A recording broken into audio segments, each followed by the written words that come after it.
जर देवाने दादांना 2 मिनिट दिले असले असते तर त्यांचे असे काही वाक्य असले असते. AI जनरेटेड व्हिडिओ आहे हा. अरे बेट्यानो, इतक्या लवकर मी काय जात नसतो तुम्हाला सोडून. हा, मला बी अजित पवार म्हणतात. पण गऱ्यांनो, नियतीचा खेळ बघा. खरंच आज माझा हा प्रवास इथंच थांबतोय. मी नेहमी म्हणायचो राजकारण आपल्या जागी आहे, पण काम महत्वाचं. लोकांनी मला कामाचा माणूस म्हटलं, तीच माझ्या आयुष्याची सर्वात मोठी कमाई होती.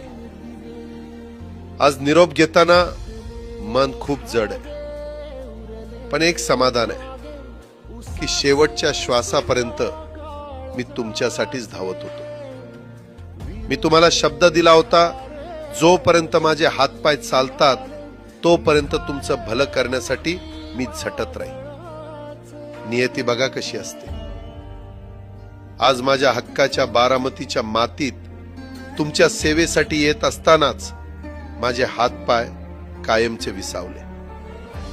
पण मला अभिमान वाटतोय की मी रिकाम्या हाताने नाही, तर तुमच्या कामाची फाईल छातीशी धरूनच या जगाचा निरोप घेतोय. शेवटच्या क्षणीही माझ्या डोळ्यासमोर फक्त तुमचा चेहरा होता. माझा स्वभाव थोडा रोखठोक होता.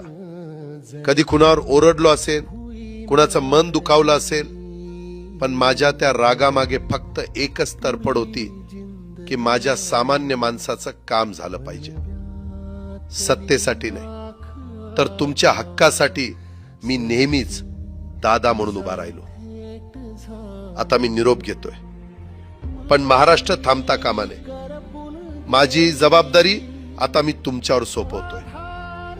राजकारण करा, पण विकासाची गती थांबू देऊ नका. जाता जाता माझ्या शैलीत डोळे पुसून शेवटचं सांगतो, आता रडत बसू नका.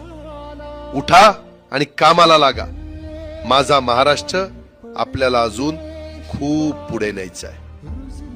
तुमचाच कामाचा माणूस अजितदादा पवार. सुटले धागे उरले माग उसासे